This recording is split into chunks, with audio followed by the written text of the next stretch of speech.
अथ सप्तश्लोकी दुर्गास्तोत्रम्। शिवा उवाच। देवी त्वं भक्तसुलभे सर्वकार्यविधायिनी,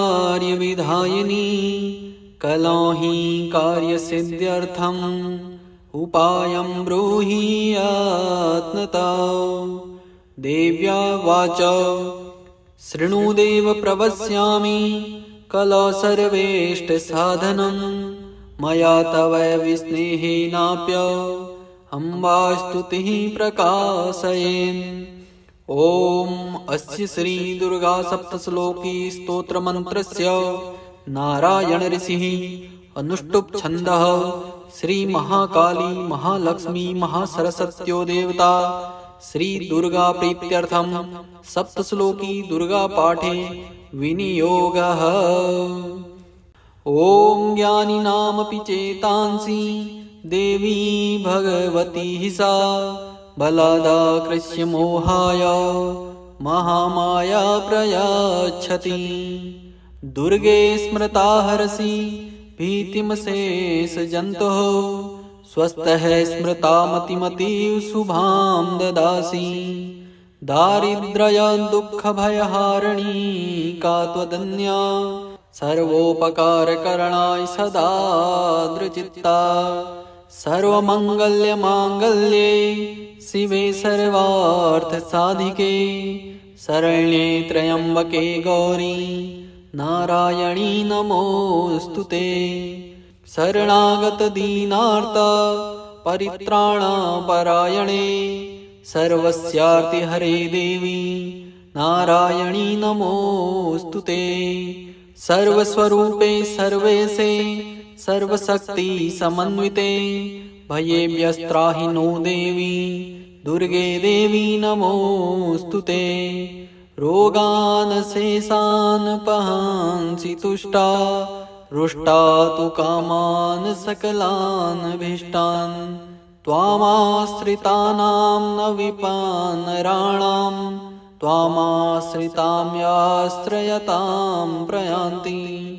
सर्वाबाधा प्रशमनं त्रैलोक्यस्याखिलेश्वरी, एवमेव त्वया कार्यम् अस्मद्वरी विनाशनम्। शिवा उवाच। देवी त्वं भक्तसुलभे सर्वकार्यविधायिनी, कलौहि कार्यसिद्ध्यर्थम् उपायं ब्रूहि यत्नता। देव्या उवाच। शृणुदेव प्रवक्ष्यामि कलौ सर्वेष्टसाधनं, मया तव विस्नेहेनाप्यहम्बास्तुतिः प्रकाशयेन्। ॐ अस्य श्री दुर्गा सप्तश्लोकी स्तोत्रमन्त्रस्य नारायण ऋषिः अनुष्टुप् छन्दः श्री महाकाली महालक्ष्मी महासरस्वत्यो देवता श्री दुर्गा प्रीत्यर्थं सप्तश्लोकी दुर्गा पाठे विनियोगः। ॐ ज्ञानिनामपि चेतांसि देवी भगवती सा, बलादाकृष्य मोहाय महामाया प्रयच्छति।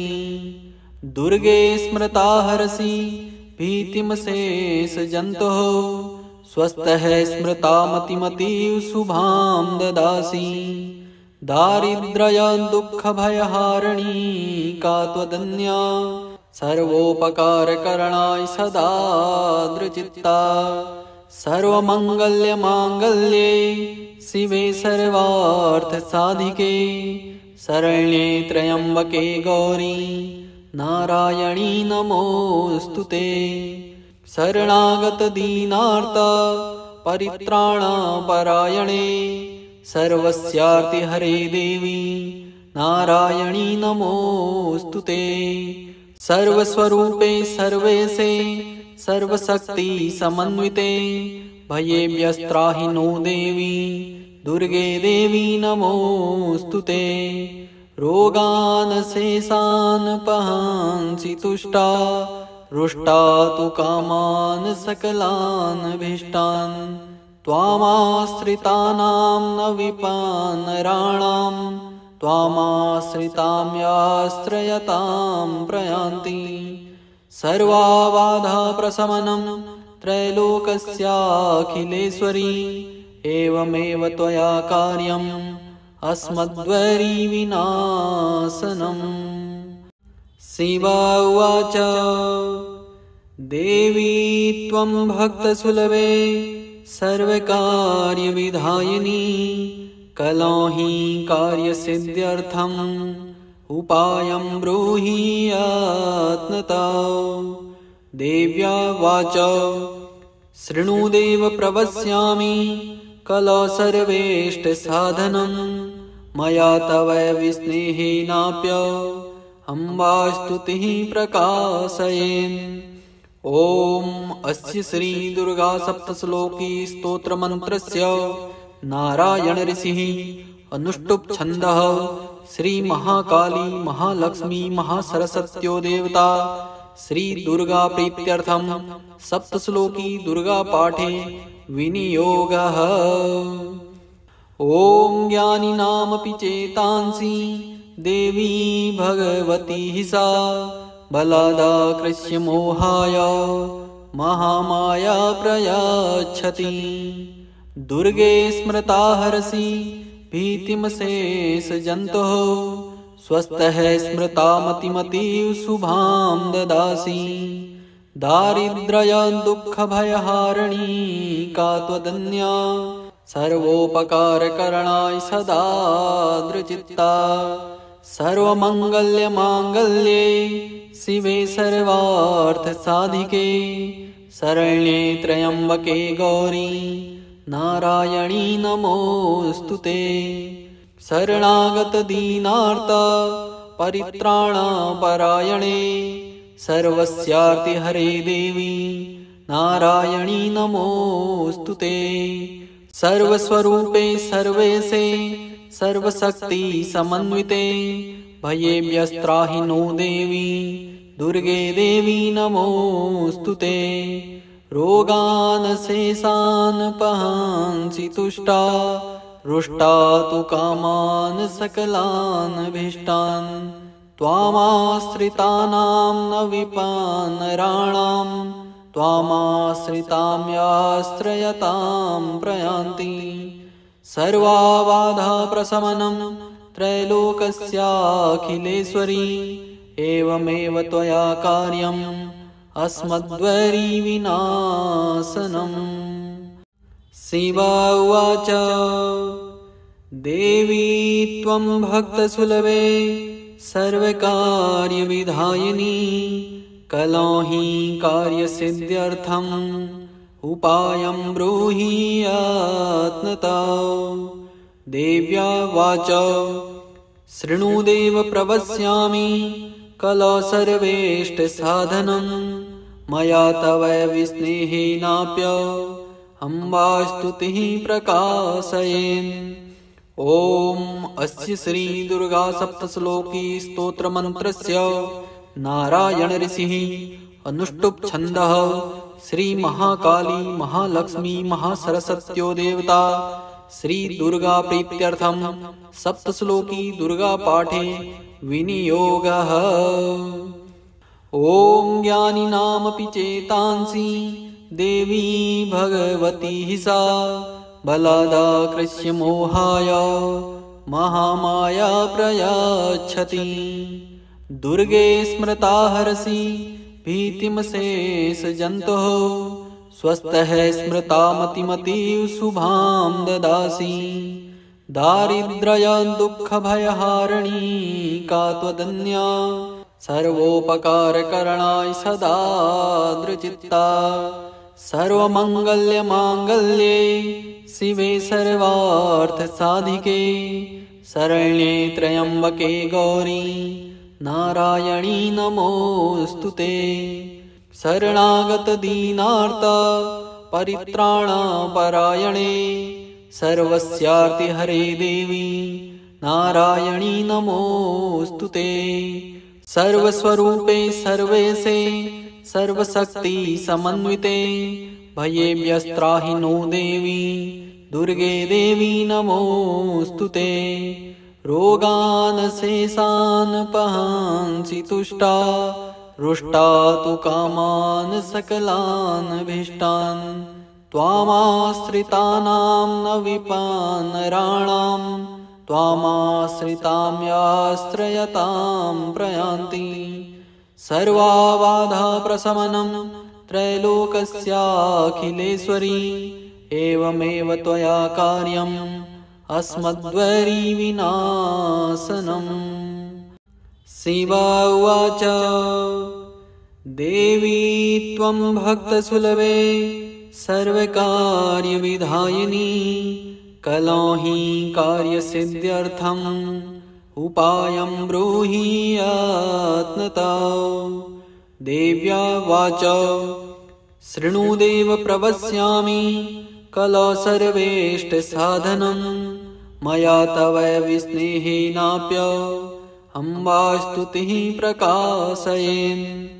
ॐ अस्य श्री दुर्गा सप्तश्लोकी स्तोत्रमन्त्रस्य नारायण ऋषिः अनुष्टुप् छन्दः श्री महाकाली महालक्ष्मी महासरस्वत्यो देवता श्री दुर्गा प्रीत्यर्थं सप्तश्लोकी दुर्गा पाठे विनियोगः। ॐ ज्ञानिनामपि चेतांसि देवी भगवती सा बलादाकृष्य मोहाय महामाया प्रयच्छति। दुर्गे स्मृता हरसि भीतिमशेषजन्तोः स्वस्थः स्मृता मतिमतीव शुभां ददासि। दारिद्र्य दुःखभयहारिणी का त्वदन्या सर्वोपकारकरणाय सदा दृचित्ता। सर्वमङ्गल्यमाङ्गल्ये शिवे सर्वार्थसाधिके शरण्ये त्र्यम्बके गौरी नारायणी नमोऽस्तुते। शरणागतदीनार्त परित्राणपरायणे सर्वस्यार्तिहरे देवी नारायणी नमोऽस्तुते। सर्वस्वरूपे सर्वेशे सर्वशक्ति समन्विते भयेभ्यस्त्राहि नो देवी दुर्गे देवी नमोऽस्तुते। रोगान् शेषान् पहांसि तुष्टा रुष्टा तु कामान् सकलान् भीष्टान्। त्वामाश्रितानां न विपानराणां त्वामाश्रितां याश्रयतां प्रयान्ति। सर्वाबाधा प्रशमनं त्रैलोकस्याखिलेश्वरी एवमेव त्वया कार्यम् अस्मद्वरी विनाशनम्। शिव उवाच देवी त्वं भक्तसुलभे सर्वकार्यविधायिनी कलौ हि कार्यसिद्ध्यर्थम् उपायं ब्रूहि यत्नतः। देव्या वाच शृणुदेव प्रवक्ष्यामि कलौ सर्वेष्टसाधनं मया तव विस्नेहेनाप्य अम्बास्तुतिः प्रकाशयेन्। ॐ अस्य श्री दुर्गा सप्तश्लोकी स्तोत्रमन्त्रस्य नारायण ऋषिः अनुष्टुप् छन्दः श्री महाकाली महालक्ष्मी महासरस्वत्यो देवता श्री दुर्गा प्रीत्यर्थं सप्तश्लोकी दुर्गा पाठे विनियोगः। ॐ ज्ञानिनामपि चेतांसि देवी भगवती सा बलादाकृष्य मोहाय महामाया प्रयच्छति। दुर्गे स्मृता हरसि भीतिमशेषजन्तोः स्वस्थः स्मृता मतिमतीव शुभां ददासि। दारिद्र्य दुःखभयहारिणी का त्वदन्या सर्वोपकारकरणाय सदा दृचित्ता। सर्वमङ्गल्यमाङ्गल्ये शिवे सर्वार्थसाधिके शरण्ये त्र्यम्बके गौरी नारायणी नमोऽस्तुते। शरणागतदीनार्त परित्राणपरायणे सर्वस्यार्तिहरे देवी नारायणी नमोऽस्तु ते। सर्वस्वरूपे सर्वेशे सर्वशक्ति समन्विते भयेभ्यस्त्राहि नो देवी दुर्गे देवी नमोऽस्तु ते। रोगान् शेषान् पहांसि तुष्टा रुष्टा तु कामान् सकलान् भीष्टान् त्वामाश्रितानां न विपानराणां त्वामाश्रितां याश्रयतां प्रयान्ति। सर्वाबाधा प्रशमनं त्रैलोकस्याखिलेश्वरी एवमेव त्वया कार्यम् अस्मद्वरी विनाशनम्। शिवा उवाच देवी त्वं भक्तसुलभे सर्वकार्यविधायिनी कलौहि कार्यसिद्ध्यर्थम् उपायं ब्रूहि यत्नता। देव्या वाच शृणुदेव प्रवक्ष्यामि कलौ सर्वेष्टसाधनं मया तव विस्नेहेनाप्य अम्बास्तुतिः प्रकाशयेन्। ॐ अस्य श्री दुर्गा सप्तश्लोकी स्तोत्रमन्त्रस्य नारायण ऋषिः अनुष्टुप् छन्दः श्री महाकाली महालक्ष्मी महासरस्वत्यो देवता श्री दुर्गा प्रीत्यर्थं सप्तश्लोकी दुर्गा पाठे विनियोगः। ॐ ज्ञानिनामपि चेतांसि देवी भगवती सा बलादाकृष्य मोहाय महामाया प्रयच्छति। दुर्गे स्मृता हरसि भीतिमशेषजन्तोः स्वस्तः स्मृता मतिमतीव शुभां ददासि। दारिद्र्य दुःखभयहारिणी का त्वदन्या सर्वोपकारकरणाय सदा दृचित्ता। सर्वमङ्गल्यमाङ्गल्ये शिवे सर्वार्थसाधिके शरण्ये त्र्यम्बके गौरी नारायणी नमोऽस्तु ते। शरणागतदीनार्त परित्राणपरायणे सर्वस्यार्तिहरे देवी नारायणी नमोऽस्तु ते।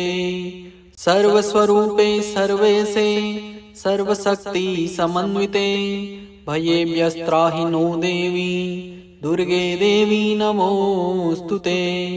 रोगान् शेषान् पहांसि तुष्टा रुष्टा तु कामान् सकलान् भीष्टान् त्वामाश्रितानां न विपानराणां त्वामाश्रितां याश्रयतां प्रयान्ति।